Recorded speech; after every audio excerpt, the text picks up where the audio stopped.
오늘 저랑 이제 소열이 강의의 44번째 시간이고, 우선은 저랑 지난 시간 요약문을 한번 읽어보겠습니다. 82문에서 85문 같이 읽습니다. 모든 인간은 죄인입니다. 그러므로 모든 인간은 하나님의 심판을 받아 합당하며 이 심판에서 스스로 벗어날 수도 없습니다. 그런데 하나님께서는 자신의 아들 예수 그리스도를 보내셔서 구원 사역을 이루셨고 그를 믿는 믿음으로 구원을 얻게 하셨습니다.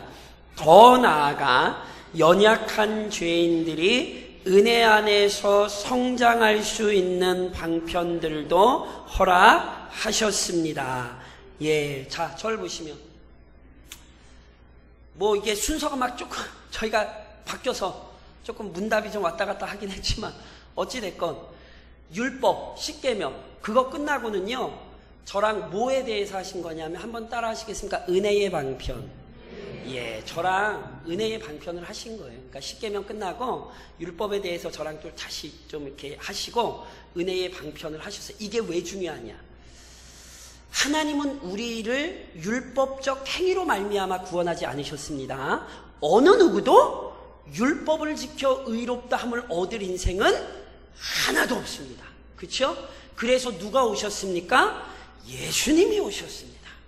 특히나 성탄절기에 너무너무 중요한 내용이죠. 예수님이 왜 오셨어요? 그냥 오셨어요? 아니에요. 분명히 성경은 인간이 스스로 구원을 얻을 수 없기에 우리를 구원하시기 위해 우리의 대표가 되시기 위해 예수님이 인간을 입고 이 땅에 오십니다. 성육신, 성탄은 그 인간이 되셨던 우리 예수님의 생일이죠. 생일. 그럼 묻겠습니다. 예수님의 생일은 언제입니까? 그렇죠. 12월 15일 이러시면 안 돼요. 12월 15일에 예수님이 오셨어요? 그쵸, 몰라요. 진짜 예수님이 12월 15일에, 12월 15일이 아니죠. 12월 25일에 오셨다라고 생각하면 큰일 납니다. 그러시면 안 돼요. 예수님은 12월 25일에 오신 건 아니에요. 궁금하면 천국에 빨리 가서 한번 물어보고세요. 예수님 며칠 날 오셨냐고. 몰라요. 12월 25일은 교회가 예수님께서 이 땅에 오신 날을 기억하여 지키는 그날을 절기로 삼은 것이지, 그날이 예수님이 실제로 오신 날이 아니에요. 그리고 중세의 콘스탄틴 황제가 원래는 태양신을 섬기는 날, 빛의 신을 섬기는 축제일, 이런 식으로 자꾸 이렇게 성탄절을 비하하는 사람들이 있는데 그런 거랑 전혀 상관없습니다. 이해하시겠죠? 행여나 누가 그런 얘기하면 아이고 저 사람 잘 모르는구나. 그리고 너그럽게 용인하시고 진짜 이게 원래 이방신을 섬기던 축제일이야? 흥분하지 마세요. 그런 거 아니니까. 이해하시겠죠? 뭔 얘기하다가 예수님이 어찌됐건 우리를 위해 이 땅에 오셨습니다. 그게 끝이 아닙니다. 우리는 은혜로 구원을 얻었을 뿐 아니라 그 은혜 안에서 하나님의 백성답게 살아가는 것입니다. 그렇죠? 언제까지? 우리 죽어서 천국 갈 때까지, 아니면 예수님 오실 때까지. 그래서 보세요. 우리는 은혜를 떠나 살 수 없는 존재예요. 그러니까 하나님께서 우리가 끊임없이 은혜를 받을 수 있는 방법을 주신 거예요. 예수님을 통해 우리에게 구원을 주셨을 뿐 아니라 구원받은 하나님의 백성들이 이 땅을 살아가면서 은혜를 충만히 누릴 수 있는 방편을 주셨다고요. 그게 뭐라고요? 그게 은혜의 방편이라고요. 이해하시겠어요? 그러니까 은혜의 방편은 그거예요. 저랑 그거 살펴보시는 거예요. 그러면서 저랑 원래 지난주에 82문에서 85문 살펴봤잖아요. 그럼 오늘 몇 문을 살펴보셔야 되는 거예요? 85 다음은 뭡니까? 86이죠. 87 다음은 뭡니까? 86 다음은 뭡니까? 87이죠. 근데 86, 87 어디 갈게요? 자, 저 보세요. 제가 여쭤볼게요. 성경은 구원을 적어도, 긴장하세요. 대답하셔야 돼요. 성경은 적어도 구원을 9가지 관점에서 설명합니다. 이것을 일명 구원의 서정, 구원의 질서라고 부릅니다. 자, 대십시오. 대십시오. 집사님 웃지 말고 빨리 대신 예 뭡니까? 그쵸 우리 권사 소명 역시 예비구역장 교육을 다르시잖아요. 소명, 중생, 회개, 믿음, 칭의, 양자, 성화, 견인. 따라하시면 안 되고 저랑 같이 하셔야죠. 영화 9가지. 86문, 87문은요 실은 저랑 그때 살펴보셨어요. 86문이 믿음에 대한 내용이고요. 87문이 회개에 대한 내용이에요. 그래서 실은 그때 저랑 이제 땡겨서 근데 믿음과 회개를 살펴보셨어요. 그래서 이제 저랑 85문 다음에 88문으로 오시는 거예요. 자, 오늘은 은혜의 방편 중에서도 이전에 저희가 순서를 바꿔서 성례를 했고 오늘은 저랑 말씀에 대해서 좀 살펴보시는 거거든요. 제가 묻겠습니다. 답변하십시오. 88문입니다. 묻겠습니다. 그리스도께서 우리에게 구속의 은혜를 전달하시는 은총의 외적 방편은 무엇인가?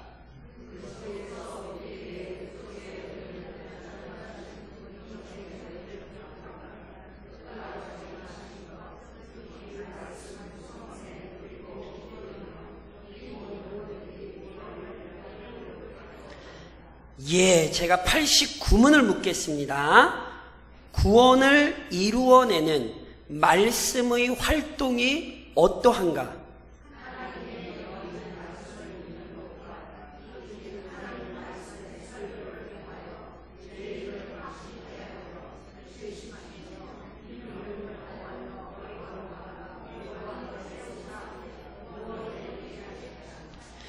예, 마지막 제가 90문을 묻겠습니다. 하나님의 말씀을 어떻게 읽고 들어야 구원을 이루어내는가?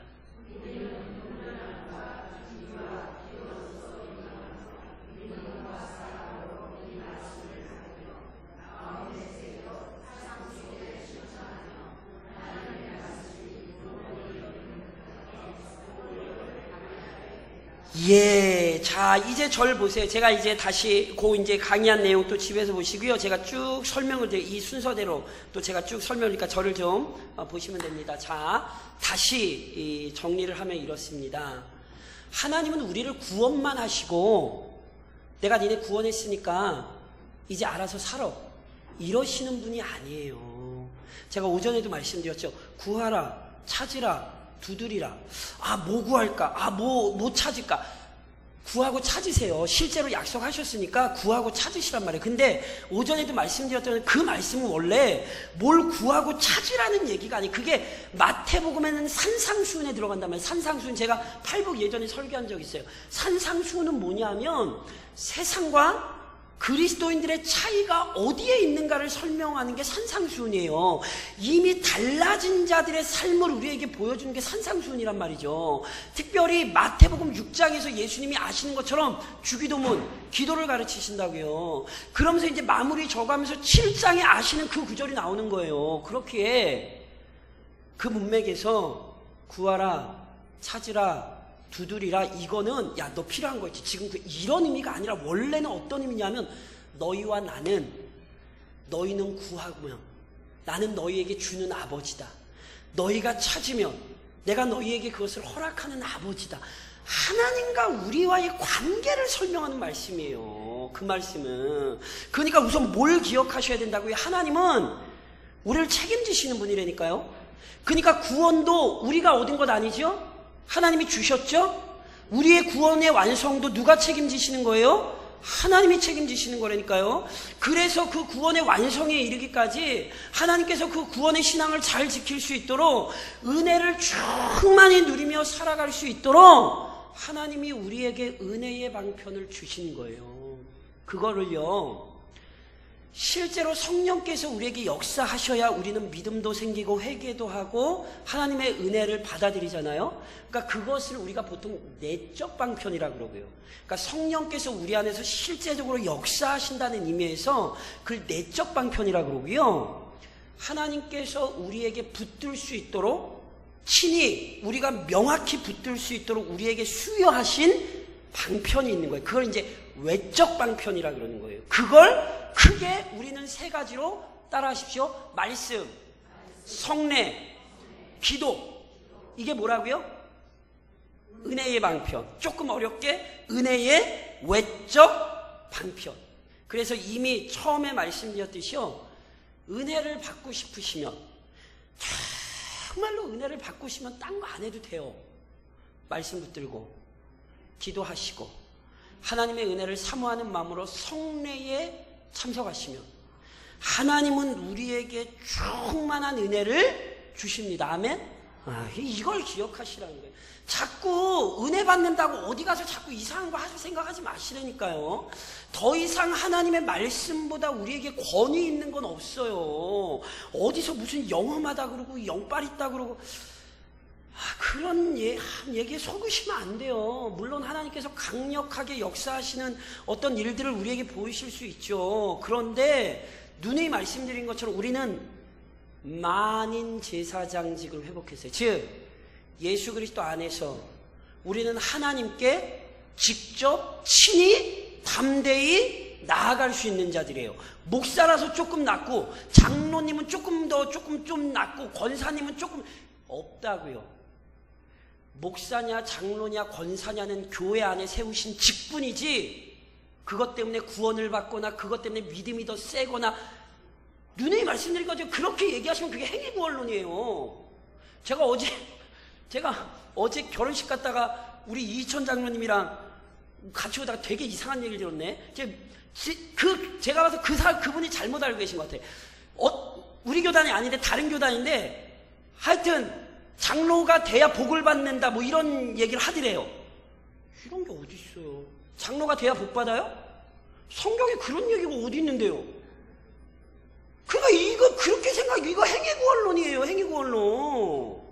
근데 그 교단은 제가 어제 장로님한테 말씀 나눴지만 그러고도 남아요. 왜냐하면 거기는 인간이 스스로 노력하지 않으면 구원을 못 얻거든요. 그러니까 자기가 장로가 돼야 뭘 받는 거예요? 복을 받는 거예요. 그 교단에서는 그게 충분히 가능해요. 근데 제가 봐서 그렇게 교리를 가르치진 않을 것 같아. 그러니까 그분이 좀 뭔가 잘못 알고 계셨겠죠. 근데 그런 생각들을 하시는 분들이 의외로 많다니까요.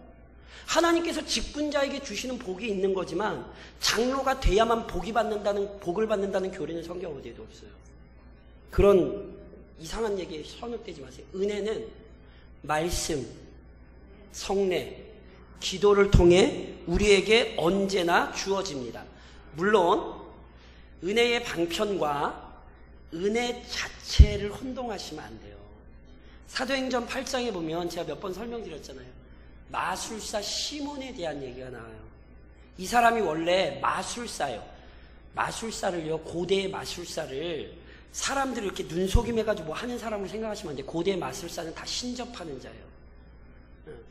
저는 요즘도 마술에는 그런 요소들이 굉장히 강력하거든요. 제가 알기로는, 저는 왜 우리 교단은 그걸 안 하나 모르겠는데, 왜 제가 알기로는 통합 측이 작년인가요? 재작년인가요? 교회 안에서 마술 금한거든요? 제가 알기로 통합 측이 그랬어요. 전 왜 우리 교단은 그걸 안 하는지 모르겠어요. 왜냐면 마술전도 이래가지고 막 애들 막 보여주면 막 이렇게 전도하시는 분들이 있거든요. 저는 처음에 이게 성경의 마술이 뭐게요? 그거 다 우상 접신하는 행위거든요. 근데 뭐 그걸 복음을 전하는 방편으로 하겠다고. 그래서 제 얘기가 맞아요. 제가 작년인가 재작년에 통합 측이에요. 마술을 교회 안에서 행하는 걸 금지를 시켰어요. 그거 잘한 거죠. 근데 왜 우리 교단은 그런 걸 안 하나 모르겠어. 그 마술사가 원래 그런 사람들이에요. 단지 뭐 과학으로 뭐 사람들, 이거 아니에요. 이건 거짓이 난무하는 것이고, 고대 사회는 이건 신접한 행위였어요. 마술사 시몬이 그런 사람이란 말이에요. 그런데 이 사람이 사마리아 성에 사람들이 부흥이 임하여 세례도 받고 예수를 따라다닌 걸 봤거든요. 그래서 이 사람도 성례 중에 하나인 세례를 받았어요.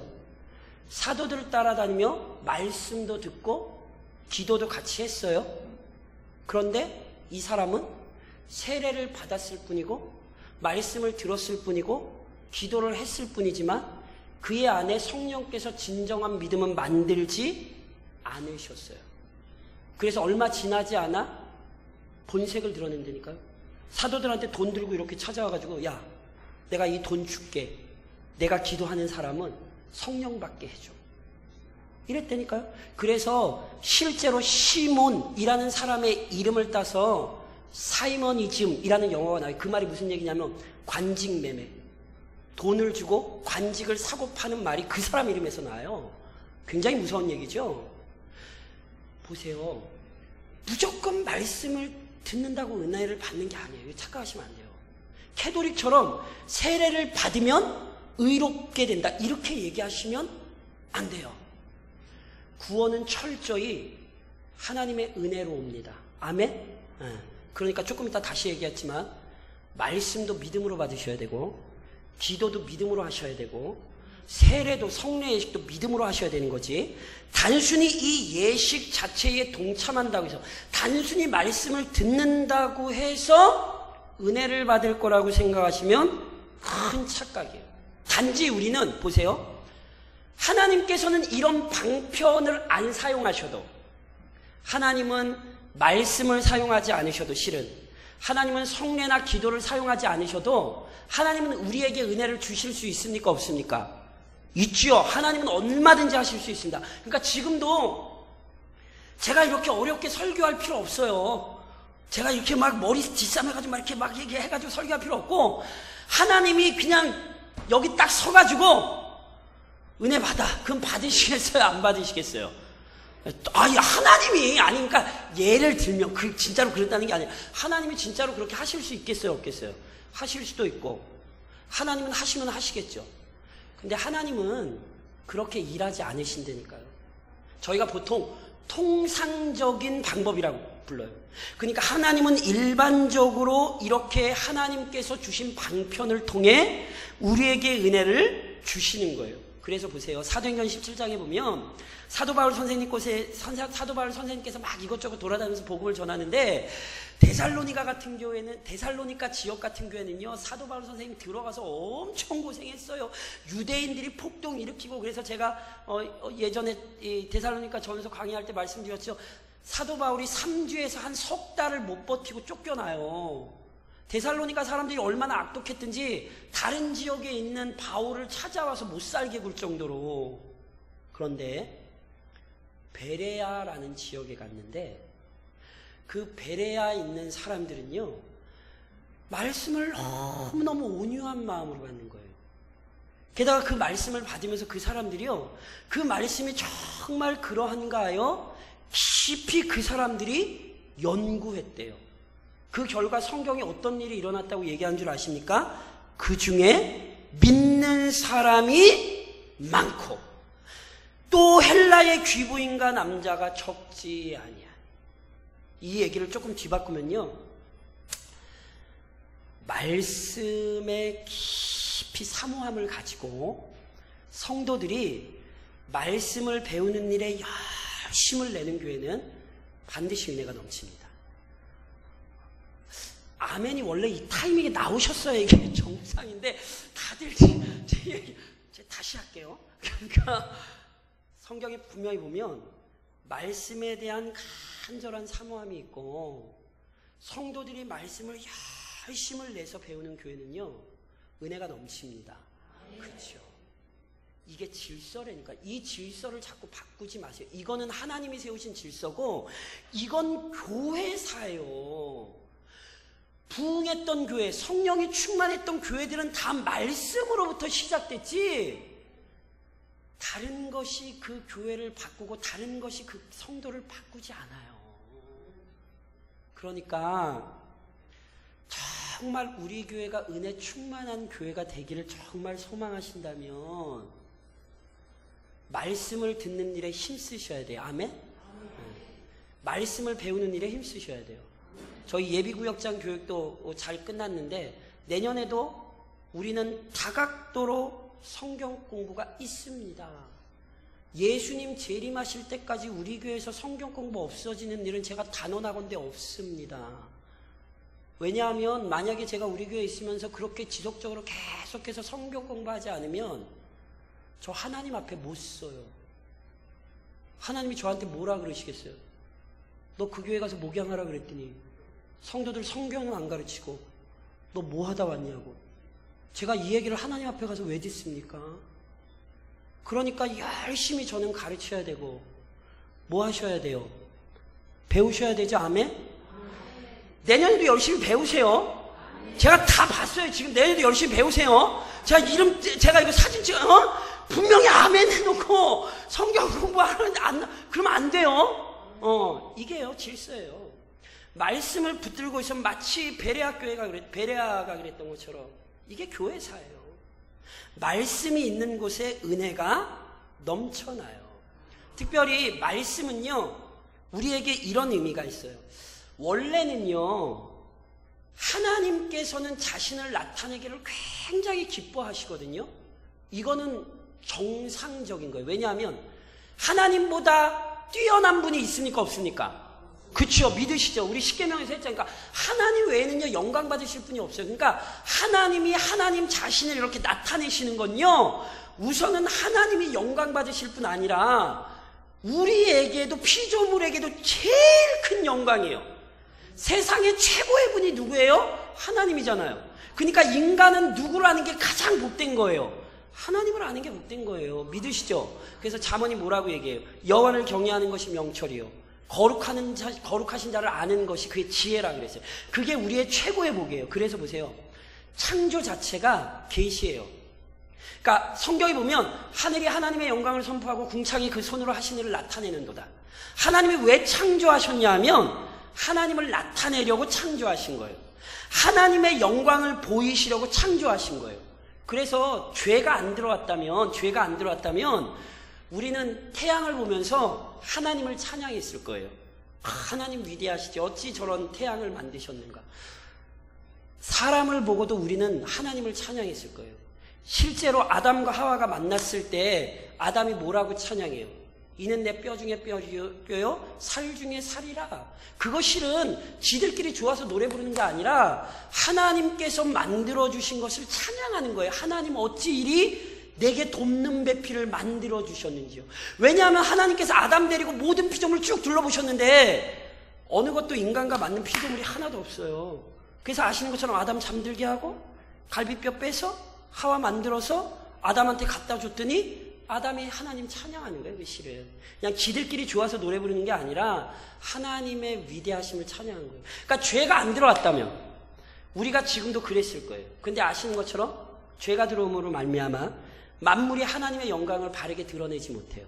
무엇보다 인간이 하나님을 정확히 알지 못해요. 그래서 보세요.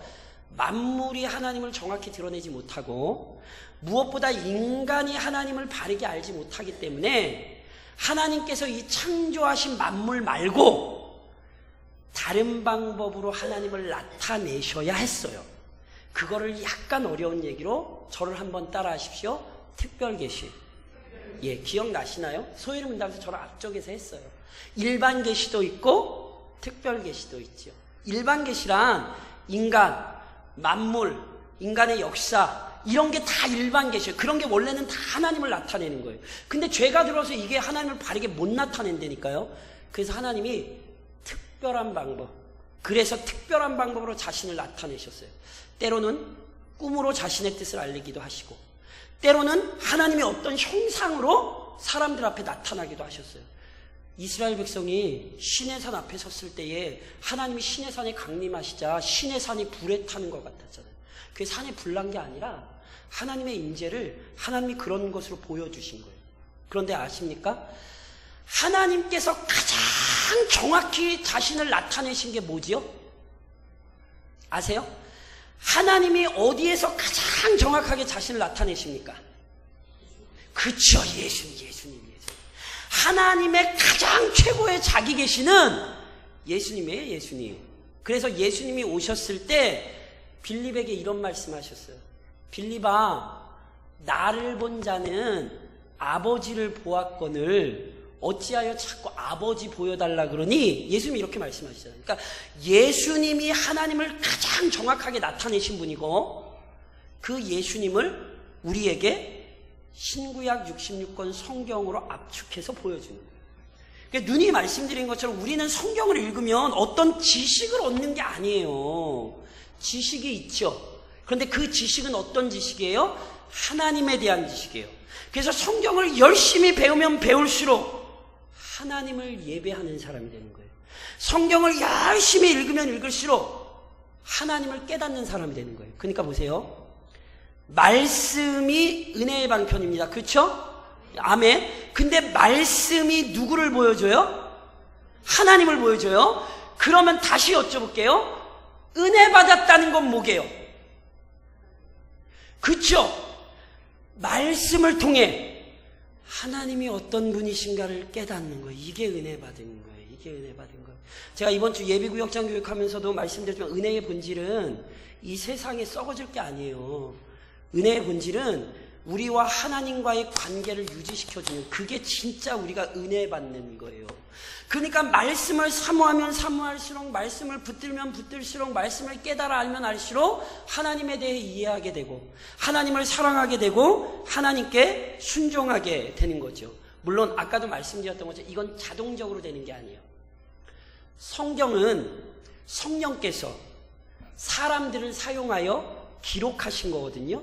그래서 때로는 오늘 오전에 저랑 살펴본 마태복음 같은 경우는 성령께서 마태를 사로잡으셔서 마태를 통하여 마태복음을 기록하게 하신 거죠.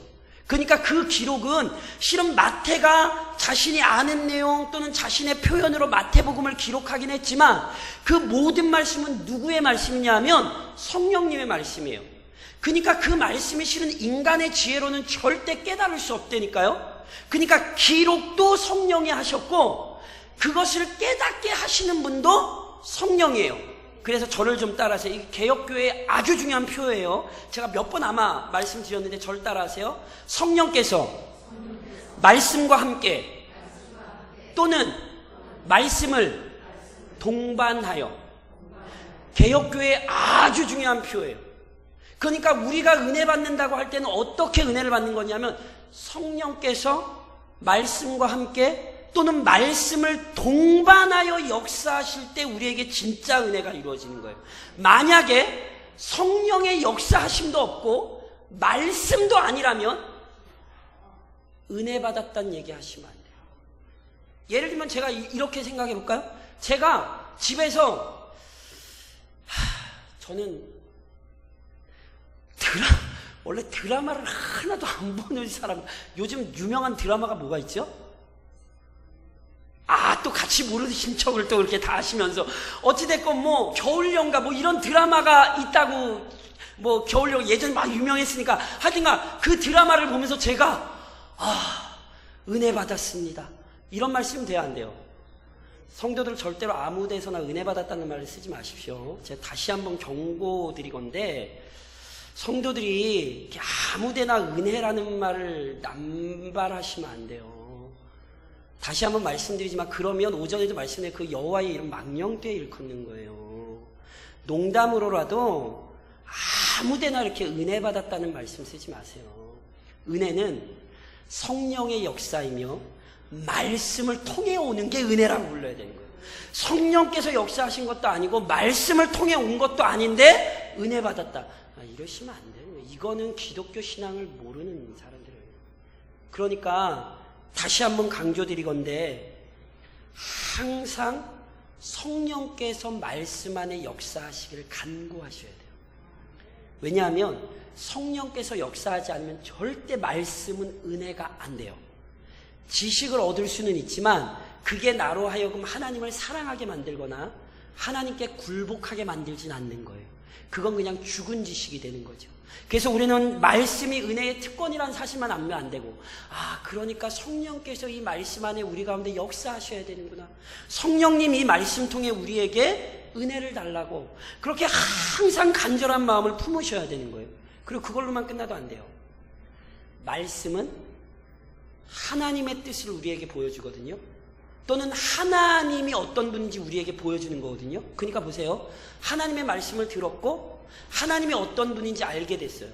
그러면 당연히 그 권위 때문에 우리는 그 말씀에 반드시 순종을 해야 돼요. 그러니까 제가 예전에도 이 말씀 드렸어요. 아이고 은혜 받았습니다. 이 얘기는 쉽게 하시면 안 되고 이렇게 얘기하시는 게 정상이라니까요. 목사님 감사합니다.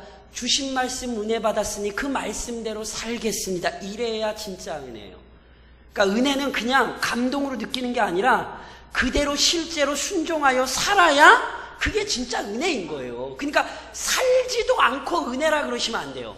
은혜는 반드시 능력으로 열매가 나타나는 게 은혜인 거예요. 그러니까 다시 한번 말씀드리지만, 말씀 듣고 제가 깊이 깨달았으니 이제 그 말씀대로 살겠습니다.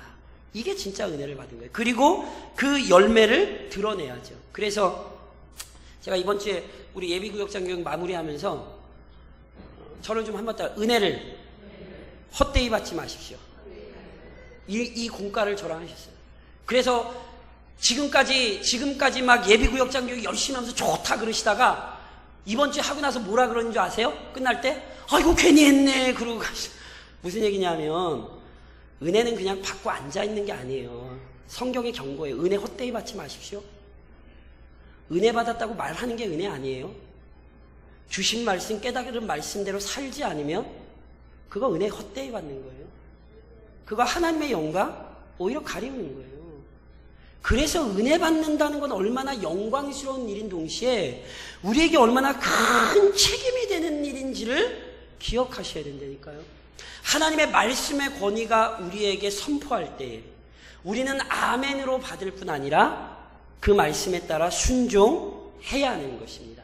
그러므로 하나님께서 세우신 이 은혜의 방편, 특별히 말씀에 따라 저를 좀 따라하세요. 참된 교회. 자, 거짓 교회, 참된 교회 있습니까? 없습니까? 그러면 거짓 교회, 참된 교회를 어떻게 구별합니까? 저를 좀 따라하세요. 이거를요, 교회의 표지라고 불러요. 저를 따라하세요. 참된 말씀의 선포, 신실한 성례의 시행, 권징의 시행, 이걸 조직신학에서 참된 교회의 표지라 불러요.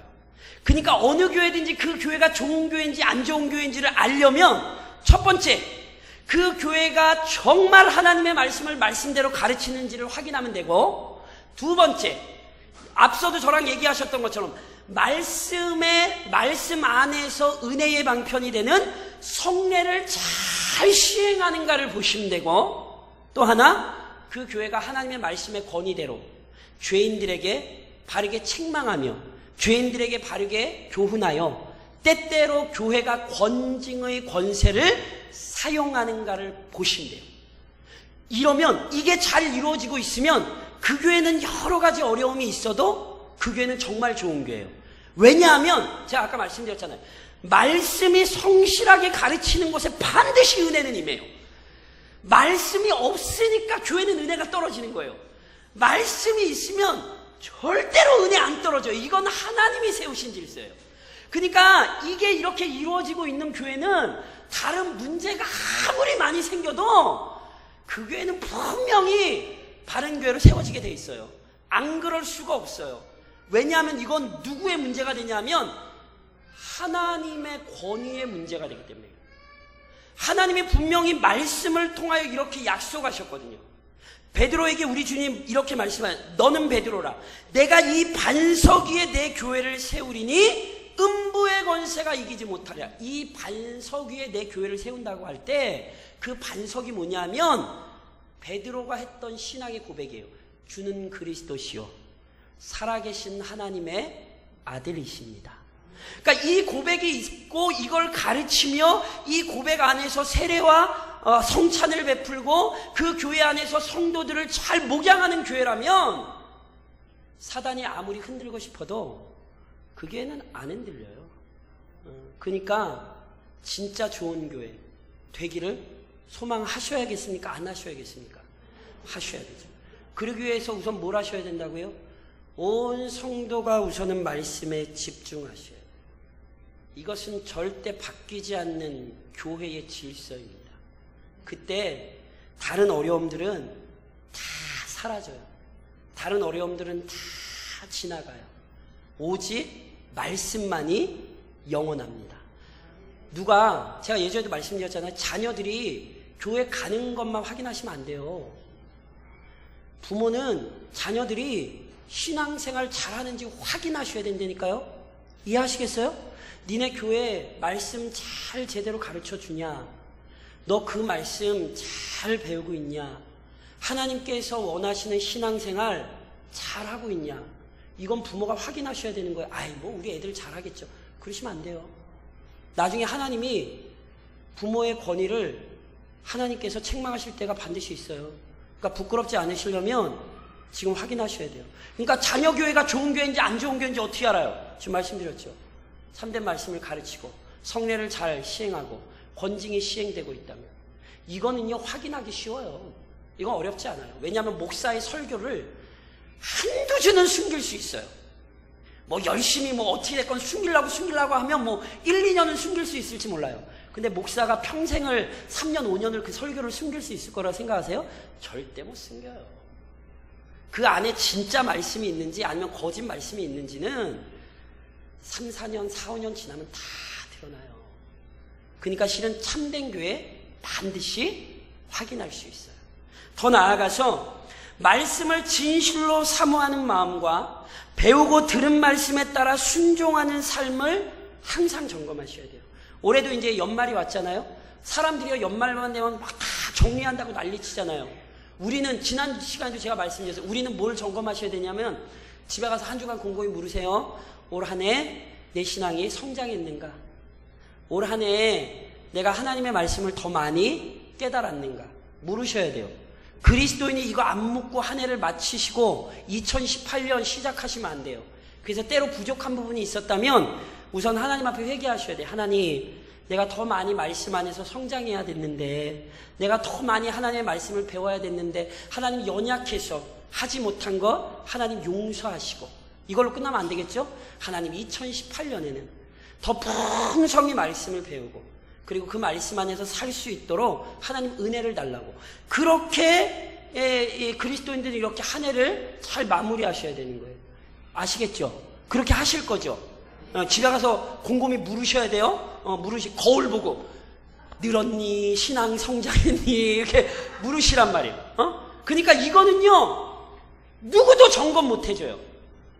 하나님과 내가 신앙 앞에서 정직하게 검증하면 나와요.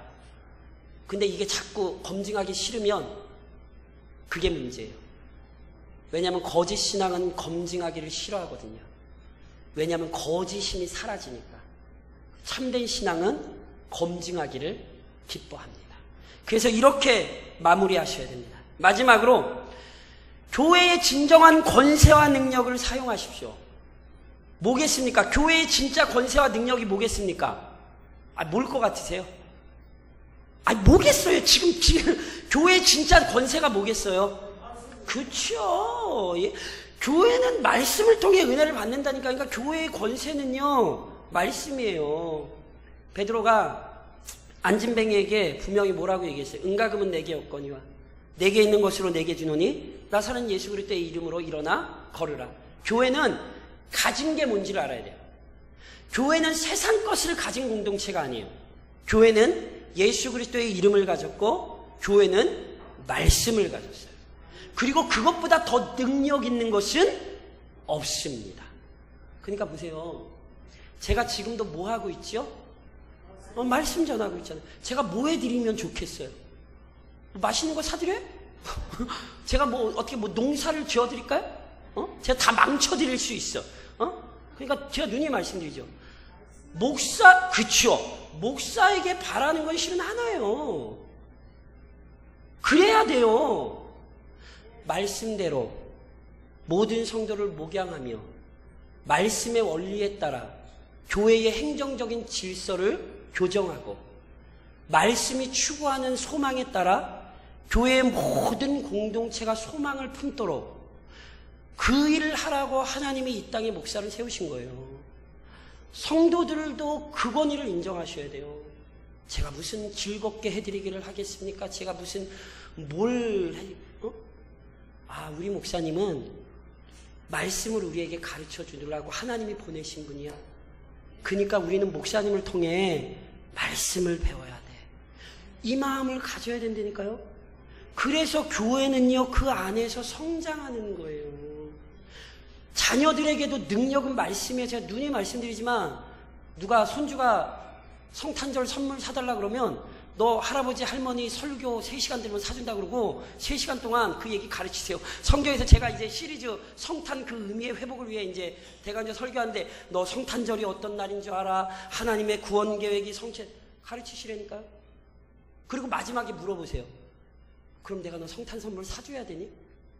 그 의미를 진짜 제대로 안다면 세상 사람들이 성탄 선물 사주는데 절대 현혹되지 않아요. 제가 오전에도 말씀드렸던 것처럼 성탄의 기쁜 의미로서의 선물을 주는 것, 제가 그거 무시하는 것 아니에요. 정말로 복음을 나타낼 수 있다면, 전도하실 수 있는 방법이 있다면 성탄 선물 좀 주십시오. 예전엔 저희 카드도 왜 성탄 연합장도 많이 쓰시고 하셨잖아요. 그러니까 진짜로 쓰십시오. 뭐 때문에? 교회가 가진 권세, 말씀을 사용하려고. 딴 것 때문이 아니에요. 그 권세를 사용하기 위해 그런 방법들을 동원하는 거죠.